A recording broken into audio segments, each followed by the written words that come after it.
नमस्कार, जय जिनेंद्र।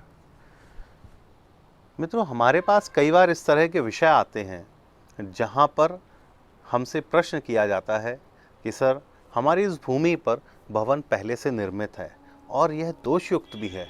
आप बताएं कि हम इनके दोषों को बिना तोड़ फोड़ के किस तरह से हम यहाँ से सकारात्मक परिणाम प्राप्त करें। मित्रों, जब हम अनुसंधान करते हैं तो हमें पता चलता है कि इन दोषों को दूर करना संभव नहीं है और इस भवन का निर्माण करते समय किसी भी प्रकार के यंत्रों की स्थापना नहीं की गई है। तब हम क्या करें? मित्रों, हम उस भूमि की ऊर्जा को बढ़ाते हैं, उसे जागृत करते हैं ताकि उन वास्तु दोषों के रहते हुए भी हम उस भूमि से, उस भवन से सकारात्मक परिणाम प्राप्त करें। मित्रों, आज हम आपको बताएंगे कि किस तरह हम उस भूमि की ऊर्जा को बढ़ा करके उससे सकारात्मक परिणाम प्राप्त करते हैं। मित्रों, आप यह जो भवन देख रहे हैं, इस भवन में पूर्व में किसी भी प्रकार के यंत्रों की स्थापना नहीं की गई है। आज हम वास्तु पूजन के माध्यम से इसकी ऊर्जा को बढ़ाएंगे और सकारात्मक परिणाम प्राप्त करने की ओर अपना प्रयास करेंगे। मित्रों, इस भवन के इस ब्रह्म स्थान में हमने 3 फीट लंबा, 3 फीट चौड़ा और 3 फीट गहरा गड्ढा किया है ताकि हम मिट्टी तक पहुंच सकें। मित्रों, इस भूमि की शुद्धि करते हैं हम, और शुद्धि करने के बाद इस भूमि में जाप के माध्यम से हम इसकी भूमि को जागृत करते हैं और वास्तु यंत्र जो कि एक पावर ग्रिड के रूप में है, हम उसकी ब्रह्म स्थान में स्थापना करते हैं। मित्रों, आप ध्यान रखें इस बात का, भूमि में जब कहीं भी किसी भी दिशा में हम यंत्रों की स्थापना ना कर सकें तो उस भूमि का, उस भवन का जो ब्रह्म स्थान होता है, हम उस ब्रह्म स्थान में हम समस्त प्रकार के यंत्रों की स्थापना कर सकते हैं। मित्रों, आज हम आपको बता रहे हैं कि हमने किस तरह से वास्तु पूजन करके हमने ब्रह्म स्थान में यंत्रों की स्थापना की जो हमें सकारात्मक परिणाम देने में लाभदायी होगा। वह इस भूमि की ऊर्जा बढ़ा करके वास्तु स्वामी को पॉजिटिव रिजल्ट देगा। देखते हैं मित्रों, ये भूमि का ईशान कोण है जहाँ पर गोमती चक्र और पारे को स्थापित करेंगे। बाहुराजन्यः कृतः उरुतादस्यैष्यः पर्याभुंसोदर अजायत चन्द्रमा मनसो जातचक्षुः सौरजो अजायत स्रदेवा। आजू बाजू जहाँ पारा गया ना, वो पूरी मिट्टी उसी में ही कर देना। प्रथमन्य सन्न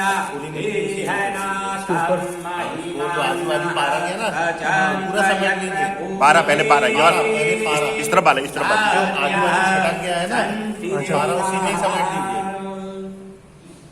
हाँ, वो आजू बाजू का सब समेट लो आप उसी में।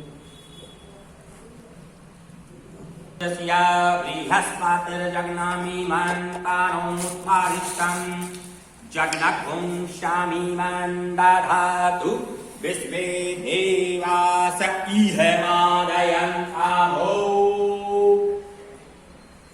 प्रतिष्ठौ प्रतिष्ठौ प्रतिष्ठा पूर्था विश्ववेदाः स्वस्ति नष्टारिक्षो अरिष्टनेमिः।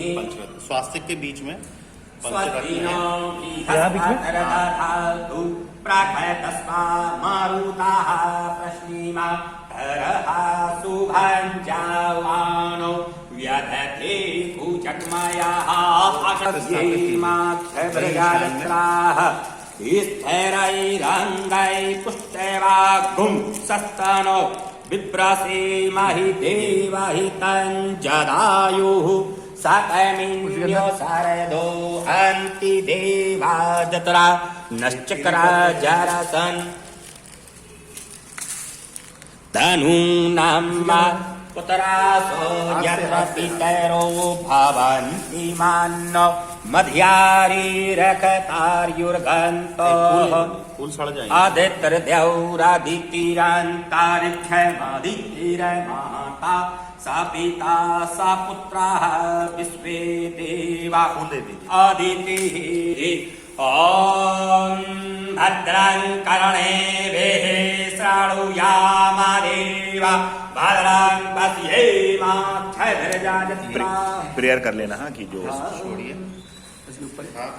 मेरे रेस्टोरेंट पर को पावर दें। हे भूमि मेरे रेस्टोरेंट को पावर दें। आयुभिमान्न गौमान्न अस्मे गौरीरिखा रामे हरणिं सुवर्णदत्तप्रजां चन्द्रां लक्ष्मी जातवे नहीं घी और दे दीजिए, उसको पूरा फुल भरना है। लोकां आकल्पाय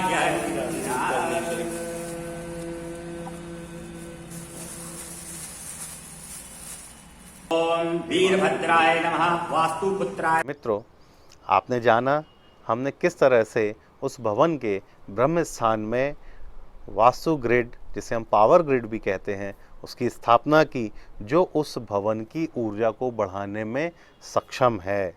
उसके ईशान में हमने गोमती चक्र के साथ पारा स्थापित किया, हमने नाग नागिन का जोड़ा कलश के साथ स्थापित किया है, हमने उत्तर दिशा में चांदी का स्वास्तिक स्थापित किया, आग्नेय में हमने दीपक स्थापित किया है, नैऋत्य में हमने पिरामिड स्थापित किया और ब्रह्म स्थान में हमने स्वास्तिक बना करके उसके ऊपर वास्तु ग्रिड की स्थापना की है। मित्रों, यह सभी यंत्र मिलकर के उस भूमि की ऊर्जा को बढ़ाएंगे और यह सकारात्मक परिणाम देंगे वास्तु दोषों के होते हुए भी। मित्रों, यह एक अनोखा तरीका है किसी भी दोषयुक्त भवन से सकारात्मक परिणाम प्राप्त करने का। मित्रों, अगली पाठशाला में हम आपको बताएंगे वास्तु की नई विधा के बारे में। वास्तु ज्ञान क्लब में आप सभी का बहुत बहुत आभार।